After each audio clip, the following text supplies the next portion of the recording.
So if you watched early work with squares and cubes, you are already familiar with the fact that these short bead chains they can transform into squares and cubes. And we're going to dive a little bit deeper today with the squares and cubes work. And we are going to look at mathematically what else we can discover through them.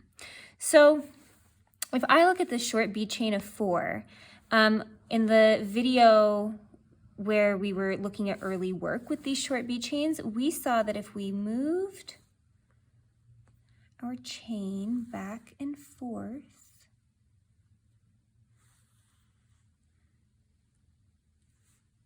that wasn't as graceful as it could have been, we can actually create a square of 4.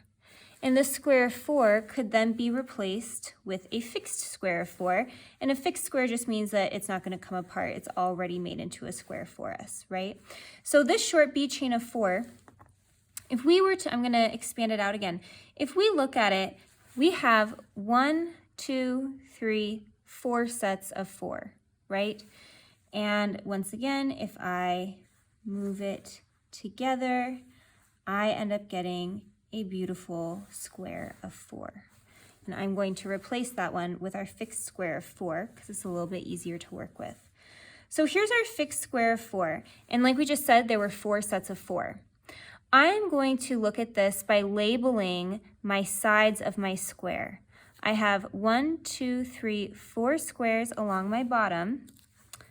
And this represents one set of 4, 1, 2, 3, 4. There's 4 columns. And then 1, 2, 3, 4. This represents 1, 2, 3, 4 rows. And right here, I can see I have 4 sets of 4, right? Now, if we say that we have 4 sets of 4, we could also view this as 4 taken 4 times. Now, the reason we're doing this is because 4 taken 4 times, that's going to tell me my total number of beads to make this square. So 4 taken 4 times, we know that that equals, if we've worked with this bead chain a lot, we know that this equals 16 total beads. And I could double check by counting them. 4, 8, 12, 16. So we have 16 total beads. So this is one way that we could look at the square, 4 taken 4 times. Notice that in a perfect square, my 2 sides are the same exact number. I have 4 on this side and 4 on this side, and that makes my perfect square. Now, there's another way that I can label this, because when we make a perfect square, no matter the side lengths, we say that this number, 4, has been squared. And it looks like this.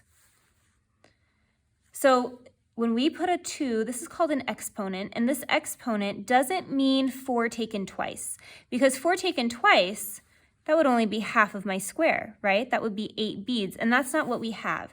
So that's a really common misconception that even adults make sometimes if they're going really quickly. They think that this 2 means 4 taken 2 times, but that's actually not the case. If we look at the equation that we just created, this 2 is representing the 2 factors of 4. So I can say that 4 squared means I have 2 factors of 4, which is the same as 4 taken 4 times. And so I can say that 4 taken 4 times is equivalent or the same as 4 squared, which is equivalent to, or the same as 16 total beads. And so when I have a square of 4, I can either label it as 4 taken 4 times, or I can say that I have 4 squared, or 2 factors of 4. And 4 squared is 16. Let's look at another one.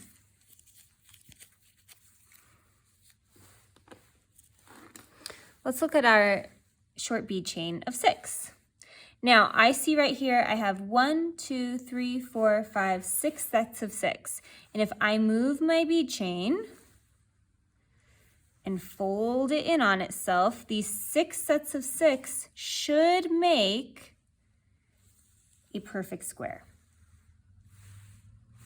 Oop, I have a feeling this is going off camera, so I'm going to scoot it over. If I fold it in beautifully, straighten it up, then we have, yep, there it is. We have a perfect square. And it can be replaced. I can always check by placing my square of 6 on top. Yep, it absolutely matches.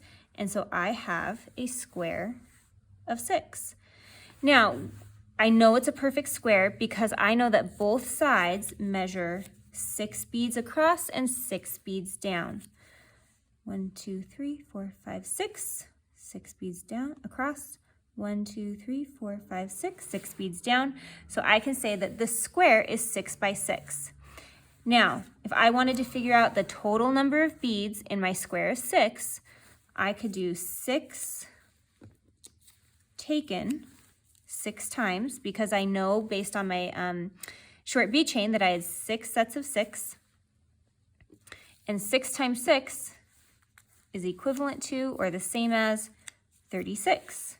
So I know that there are 36 total beads in my square of 6. Now, we just talked about how squares get their own special notation or their own special symbol, and this is called squaring a number.